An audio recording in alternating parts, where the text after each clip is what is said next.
neither evil nor good. He, a storm that came unannounced. Blame him you must not, for he only wished to butcher order. The focal point of all disorder in Norse mythology, the trickster god. Loki forever played tricks on everything in existence. The idea of a quiet and a peaceful world made him yawn.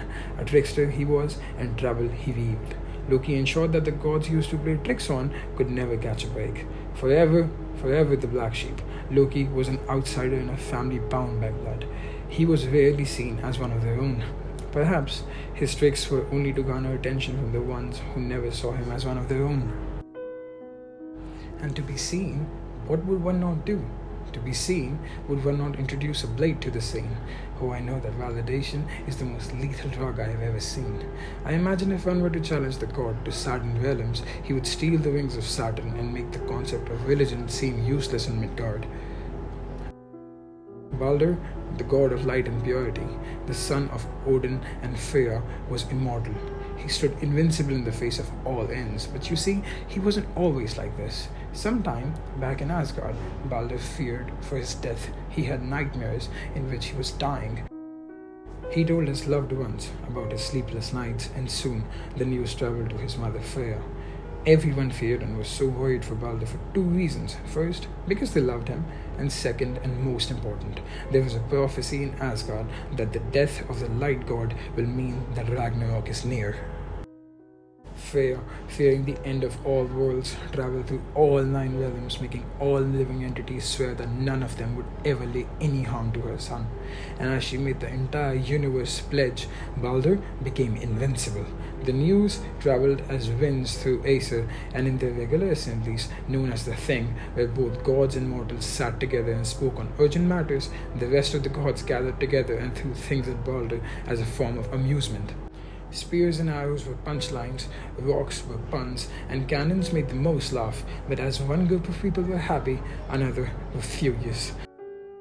Since the prophecy became a matter of concern, Freya had Loki's sons abducted and imprisoned as they were deemed dangerous, and this made Loki furious. They made one grave error. They angered the god of mischief, who for chuckles has inflicted irreparable damage innumerable times on those that were innocent. Loki conversed in dissent. The word chaos was highlighted in his dictionary, and the word order escaped from his vocabulary. Perhaps warmth was too. Who knows if he only wanted to ruin or just to be seen. Loki then visited Freya in the form of an old woman. In the disguise, Loki informed Freya that as a form of amusement, the rest of the gods threw a lot of things at Balder to see if he would be harmed by any. And then he faked a feeling of concern and asked Freya if she is sure that she has made every living thing swear and hasn't missed out on anything.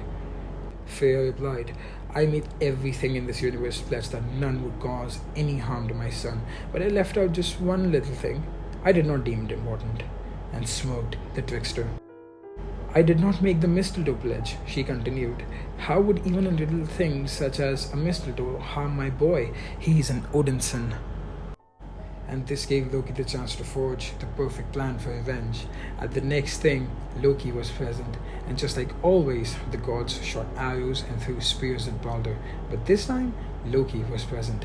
Balder had a blind brother named Hoder, who too took part in these shenanigans. Loki made his way to his ear and convinced Hoder to shoot the arrow towards Balder that Loki handed to him. That arrow was made out of the mistletoe.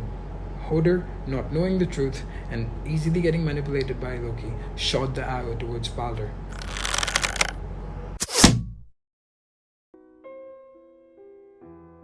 The arrow shot by Hoder pierced Balder's heart, and he began to bleed. The prophecy was fulfilled, and as all chaos ran towards Balder from a distance, Loki smiled. Balder is dead. Ragnarok is upon them. In order to avenge his son's death, Odin then specifically fathered a son named Vali, who possessed immense strength, who then avenged the death of Balder by slaying Hoder. Innocent yet killed, Loki smiled still.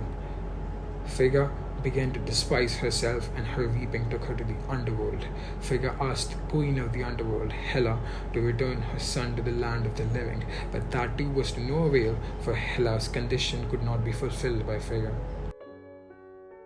And would you deem him innocent now? He stole a mother's son, and he put the lives of all 9 realms in danger. The Loki's plan soon came to light, and he was caught. As punishment, his 2 sons were killed by Vali, and he was trapped by the goddess Skadi, with a serpent placed above him.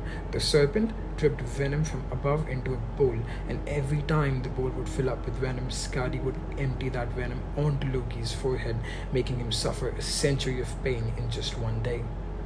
Loki would suffer until the beginning of Ragnarok, and when the beginning of the end would begin, it is prophesied that Loki would slip free and stand against the gods.